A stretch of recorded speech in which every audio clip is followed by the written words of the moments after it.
What's up, guys? Welcome to Daily Dose of Reddit. This is your host, Zach, and today's subreddit is r/PettyRevenge. This story's called Small Motorbike versus Waves Pinky Finger. I should preface this by saying I was raised by a narcissist, and I'm extremely passive-aggressive as a result. Years ago, I bought my first motorbike, a tiny 125cc bike that, with my 82-kilogram body weight, could barely do 90 kilometers an hour on a flat road and would lose speed going up hills despite me revving as hard as I could. That was my first motorbike, and I loved her with my whole heart. At the time of this incident, I was still on my L plates, my learner license, which requires the driver and rider to display a yellow square with the large black L on the back of their motorbike. I had two, one attached next to the number plate and one tied to my backpack. So I'm cruising along on my bike to visit family, and I'm heading up this one notorious hill that is deceptively steep on the incline. It curves around so it's hard to see, but gets quite steep over the distance. So I'd hit the bottom of the hill at 90 and be doing 70 at the top. I'd always take the left lane, a slow lane in Australia, so that people could overtake safely on my right, the fast lane, if they needed to. I was the only vehicle on that stretch of road when a man in a very expensive-looking car decides to come flying around the curve and almost hit the back of my motorbike. He would have been easily doing 110 plus in the 90 speed limit, and instead of moving over and overtaking safely, he decided to slam on his brakes, sit inches from my bike, and beep his horn while screaming at me to get off the road. I move as far over in the left lane as I could without riding into the shoulder, but he won't overtake. And he just screams and beeps and revs until I get to the top of the hill when he finally decides to overtake and move off. I cruise on down the far side of the hill and suddenly realize he's gotten caught in the lights at the off-ramp. So I carry on down the off-ramp and cruise to the front of the queue for the lights. Lane filtering is legal here, and stop my bike just in front of his car. Wait for the light goes green. I move forward about a meter and stall the bike. I've seen some shades of red and purple in my life, but never anything like the color of douchebag's face. He completely loses it, screaming and swearing and threatening to have me arrested and or shot. The lady in the car behind him gets out her phone and starts recording him. I ignore him, restart the bike in a belch of black smoke, and just as the light turns yellow, I speed off around the corner, leaving him there throwing a massive tantrum. Would I do that again now that I'm older and wiser? Hell no! But it felt so good at the time. That sounds so fun. I wanna learn how to ride a motorcycle. I'm gonna sound spoiled, but I didn't ask for it. My dad got me a Harley, or he said he got it for me, but I don't ride it because the thing's scary. Like, I'm not scared of riding a bike. I'm not scared of riding a dirt bike, but that thing's so hoppy, man. I'm terrified to even start that thing and, ride it. This story's called He Wanted All His Stuff Back, so I made sure he got everything. So my last relationship was beyond bad. He was all sorts of abusive and controlling. At one point I had the strength to break up with him, but then we got back together after we discussed some things. Stupid, I know, but yeah, love and all that. Well, anyway, one of the things we agreed on was that he and I would stop drinking alcohol because he was beyond crazy aggressive when he drank, and I wanted to support his sobriety. This is really important. Fast forward about 8 months or so, and we got into a huge fight, and I not only broke up with him,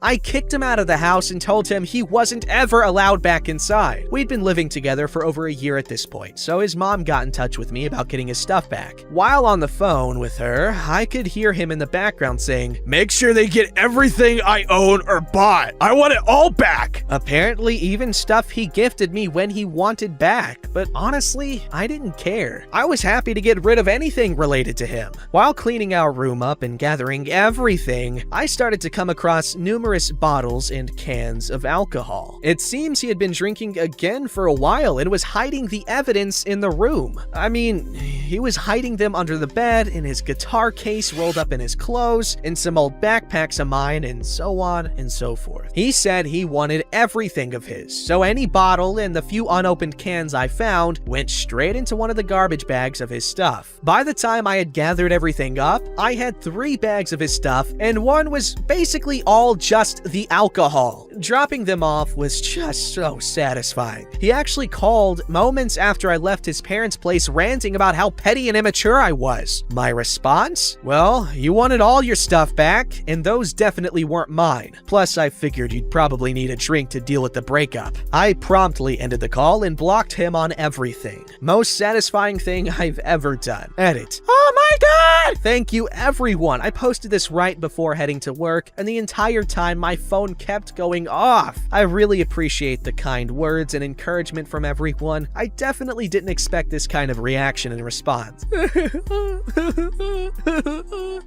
Edit 2. All the bottles and cans were left as is, closed and such, because I knew that if I put the empty cans, that could leak and damages things. That would cause so many issues, and I just wanted him out of my life. OP, good job. You're strong. I'm proud of you, girlfriend. Go get it! It being happiness and contentness, being content in life. You get what I'm saying. Gah! This story's called Repay Our Hospitality by Throwing Away Our Keepsakes? Karma sends her a dead snake. Oh wait, where's this story from? r/Voicey here? A Petty Revenge post from r/Voicey here? Where have I heard that name before?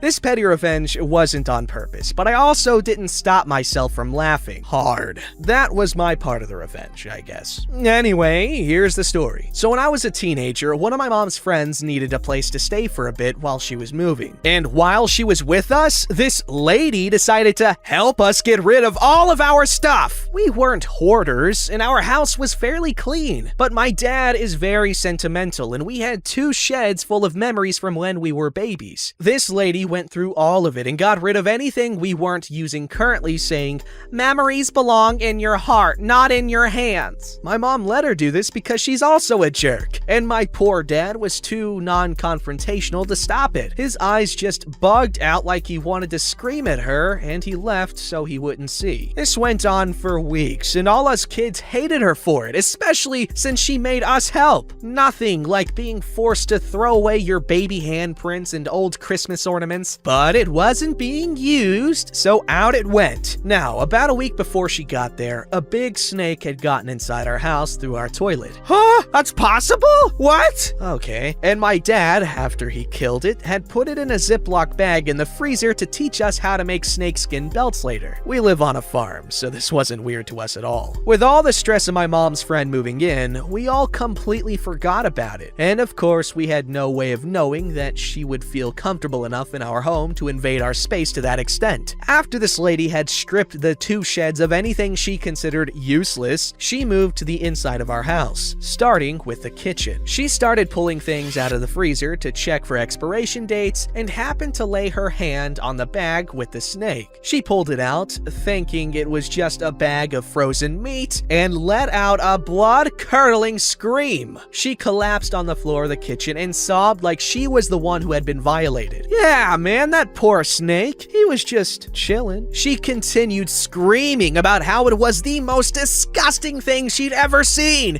and we were disgusting to have that in our freezer. She threw it in the trash, and I was sad that we wouldn't get to make our snakeskin belt with my dad. None of us, except my mom, had any pity for her. It served her right for invading our privacy like that. When the lady realized we were all laughing at her, she went up to her room and didn't come out for 2 days. Best 2 days of her whole stay. Anyone has permission to use this story anywhere they would like. That's so sweet of you, OP. That's really funny. One time when I was, when I lived in Colorado, we had a decently sized property with this barn, and I went in there. I was just looking around one day, and I was, being an idiot little kid. I saw something weird hanging on one of the I don't know, the wood planks that are part of the walls, like the support systems. I don't know what they're called. Rafters, but for walls. And there was this little thing hanging off of it, and I went to grab it, and I pulled it down, and it was a snake skin, and I was like 9, maybe, and I freaked out. I was like, ah! And like, oh my god, it was so gross. It traumatized me. But I'm a big boy now. I would only faint. I'm kidding, I love snakes. Alright, this story's called Don't Mess With My Family, lol. I did not do the revenge, but it was made for me. New at this and not English, so sorry for the spelling. Background: I grew up almost exactly between two small villages, A and C. Since our house belonged to the same postal route as Village A, we did all our postal and banking in that village. Even when I went to school in Village C, I still did banking, etc. in A. When I eventually got a job and apartment in C, I went to do my banking there. A warm welcome was not what I met. Around 2006, we had just gotten a shopping mall there, smack in the middle of nowhere, and one of those shops processed payments a little different from what we were used to. Normally, when you pay, it reserves the amount that you can't touch, and after 2 days, it goes as payment. The thing that they did was that they reserved the amount, then released it to just withdraw the whole amount from the month in one go. So if you use like 50 to buy food a little bit at a time, and darn, I still got 50 left, and you buy more food, and in the end, they draw 100. So it was easy to get an overdraft before you learn to pay cash there. My bank at A explained this to me since they'd have many complaints about it. So my card got eaten by an ATM. It turned out since it was a youth card, I could only enter the wrong code 3 times in its entire life cycle. And apparently after 5 years, this was the third. So I thought, since I now live here, I'll just go to Bank C. I came in and got greeted by one of the cashiers who turned out to be an old classmate, and I explained about my card and she explained why it got eaten. So I was just like, order me the same one, and she was like, wait, you're grown up now, you can have a Visa. And I was like, oh darn, you're right. That would be so much easier since we're close to the border and I couldn't use my old card for internet shopping nor in other countries. She started processing an application and we were talking when a guy stepped up behind her. Apparently he was the new office manager, and he asked what we were doing. She told him I'm turning in an application, and he was all like, yeah, about that. I see you have some overdrafts a few months ago. And I was like, yeah, you know this store, blah, blah, blah. And he got that snotty look and just, no, we gotta hold off on getting you a card. You don't seem to be eligible. My face got so red, and I was so embarrassed in front of my old classmate. He just clicked it away and ordered me the kid's card, as he put it, since I was used to it. I left that bank crying, feeling so bad and like a loser. I called my mother and told her, and she just blew up. So we talked a while, but since it was my break, I went back to work. I was glad that day. I was mowing the lawn, maintenance at the mall, which takes about 5 hours, so I could be alone. About an hour later, my mother calls me up, and I barely answered before she just, the bank is gonna call you soon, I'll talk to you later. Click. Okay. And 2 minutes later, a new number called and I answered. Hi, this is the office manager at Bank C. How are you? Fine. We seem to have had a misunderstanding about the card. You know there are several packages of Visa accounts. Okay, no, I heard nothing about that. You just looked at me and chased me off. Why don't you come in and we'll get you sorted, okay? Okay. I hang up, all confused. The f happened? He sounded all bashful and apologetic. Way the opposite from when he was nose in the air at the bank. But I went up and he greeted me at the door. Treated me like I was an executive in nice clothes, not the work clothes full of grass I had. Explained all the plans, found the perfect one, signed everything, and just told me that when the kid's card comes in, just toss it. I went out confused with a load of papers, and when I got to my car, I was like, so I called mother. Did it go well? I got a Visa card. What happened? Well, I called the head of Bank A, our personal banker for years, and told her what happened. She was not happy. She said she'll call him and set him straight about the overdrafts. That was all it took? He didn't trust me? Doesn't really explain the royal treatment. Oh no, she also told him that for his information, the girl you just turned away, her 3 older brothers are CEO in 3 companies that all do their banking with us in the millions. My brothers wouldn't change just because I didn't get a card. That's what I told her, but she said that he doesn't know that. I laughed for like 3 days straight, and I do all my banking with A now. Never mind the 20-minute drive. I can't stop laughing. I'm from Sweden, and I've always had the habit of saying lol instead of LOL, and I now understand the sniggers from my Dutch friends. But I know myself that now I can't stop. But what? I don't get that last part, man. Thank you all. I remembered this after we needed to fix something, and I needed to fix a new car. Man, the whole thing was good, but the last few sentences, I have no idea. Okay. Anyway, that's a really good story, and man, the way that bank does charges and stuff, oh my god, I would be in so much debt.